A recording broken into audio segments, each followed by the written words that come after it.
Hi everyone, welcome to Relief Fitness. I'm Stephanie. I'm a health promotion and rehab professional.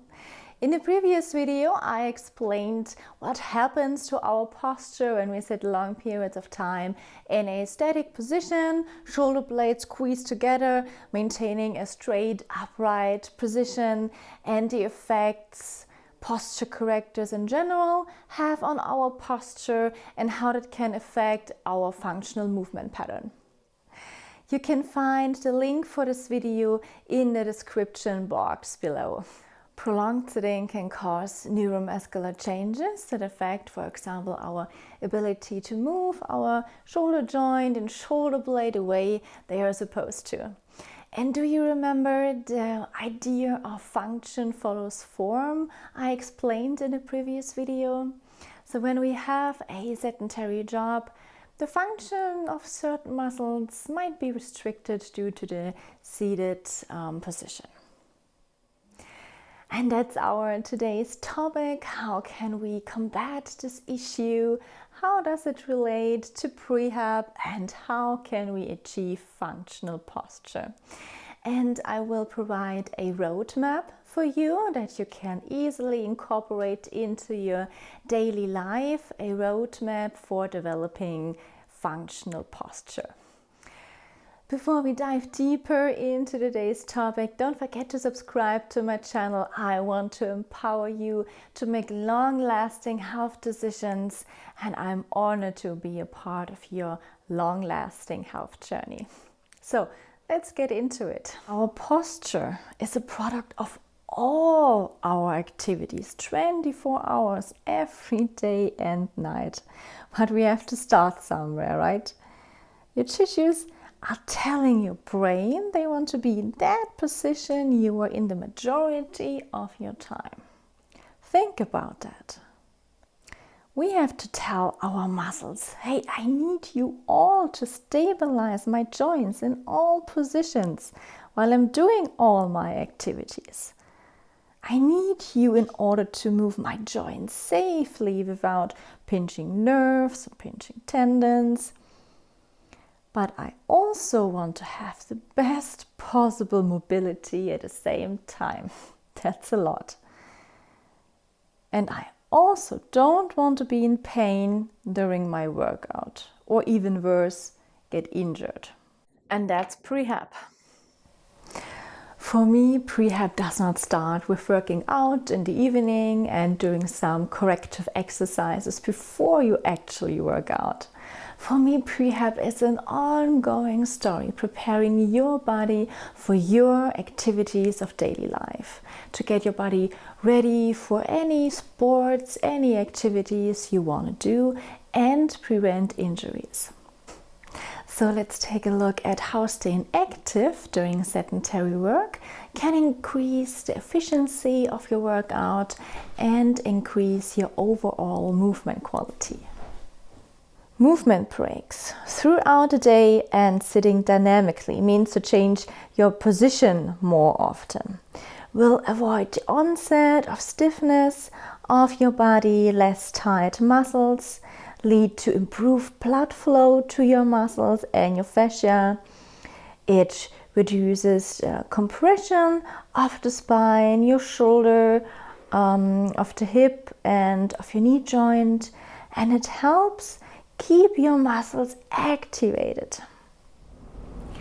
You can ask yourself, how do you do an efficient deep squat without a firing gluteus maximus? And you don't even have to do a loaded deep squat. Let's think about running, hiking, just going upstairs, and without a proper activated firing gluteus maximus. It's the largest muscle of our body. Our hamstrings will experience much more stress and the lower back as well. Another example I see a lot of issues with is shoulder impingement. And maybe you've already experienced shoulder impingement syndrome because of altered biomechanics of the whole shoulder complex. Let's think about shoulder press exercises. how do you do shoulder press exercises with sleeping rotator cuff muscles and maybe also limited range of motion of your shoulder blades. And I will explain the shoulder impingement syndrome later on. It all comes down to the question, can you move your body in an efficient and safe way? With stiff muscles, short tissue, a compressed spine, compressed joints and lack range of motion. But if your muscles do not sleep all day long, muscles which are not supposed to do a certain movement, like I just mentioned, have not to compensate to get a job done. So you will have less compensation patterns and consequently less muscle imbalances. Makes sense, right? So less compensation patterns and muscle imbalances lower your risk of injuries and also lower your risk of developing degenerative joint disease, also known as osteoarthritis. So that's one form of prehab. It lowers your risk of injuries like shoulder impingement, degeneration of your spinal discs, lower back pain, and the degeneration of your hip and knee joint, as I just mentioned, osteoarthritis.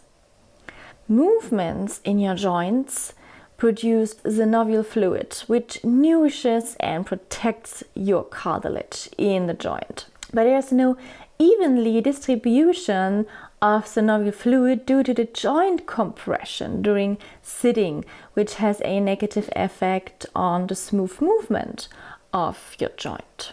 In the previous video, I wanted you to do an easy test to feel and to observe how your shoulder joint mobility is in different postures, with your shoulder blades squeezed together, with your shoulders rounded forward, and with functional posture considered to be normal. If you haven't done it yet, I encourage you to do the brief test. It's about feel for yourself how your shoulder blade and your shoulder joint move together in every movement. If you did the test, you've probably noticed that they don't work together very well when our posture is out of balance. And there you can see a picture of our shoulder joint. So you can feel right here on top of your shoulder this bony point right here, and this is your acromion. And underneath the acromion lies your supraspinatus muscle, its tendon, and the bursa. And the supraspinatus muscle is a part of your rotator cuff muscle right here. And when you feel the different structure, you can imagine there is no much space underneath the acromion.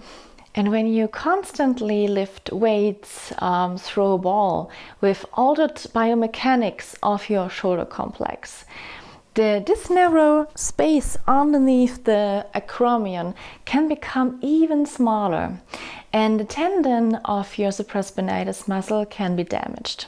And over the long term, this can lead to shoulder impingement syndrome. And that's exactly what you see in this picture. The tendon of the supraspinatus muscle and the bursa are compressed and inflamed. Activity breaks and changing our sitting positions more often can help us avoid the development of compensation patterns during movements. We break through the cycle of neuromuscular alterations caused by sitting with less muscle imbalances. And when muscles are working like they are supposed to, the risk of injury decreases. That leads us to increased workout efficiency and overall movement quality. So your body doesn't need a full reset in the evening. You don't have to do a ton of corrective exercises before you actually work out. So you need less time for corrective exercises because of your already improved posture and your activated muscles. So your muscles can work more efficiently. To sum it up, your body is better prepared for your sports, for your activities you want to do. You have less tight muscles and less tight fascia tissue, decompressed joints. You have an improved body awareness, so you can feel how your body moves, your muscles don't sleep all day, and so you can better activate the proper muscles you want to. You have an increased range of motion of your joints. You have an improved function of your spine as shock absorber and improved flexibility of the spine. Your muscles can work as they are supposed to, and all that leads to less pain. Overall, improved movement quality in your life. So now you're probably saying, I have no time, I have meetings, and I have other things to do. My husband, for example, has a new tactic. While he is in a meeting, he stands just for a few minutes on a wobble board. It's kind of a balance disc, and he just stands there for a few minutes, and all muscles have to work to keep you in balance, and that's a great way to activate all your muscles. And you don't even have to buy a balance board for this. Just stand up and do some calf raises, for example. That's awesome. If you dedicate your activity breaks to prehab, do you think you will feel more motivated to stand up and do some targeted mobility exercises for better performance, to prevent injuries? If you consider this as an efficient way to make your body feel better from that one-sided load of sitting and having less pain from your forward head posture or whatever is bothering you, do you think you will fight more your inner pig dog? If you're looking for more ideas for some brief office exercises to squeeze in, you can check out the description box below. And now I want to give you the roadmap I mentioned at the beginning.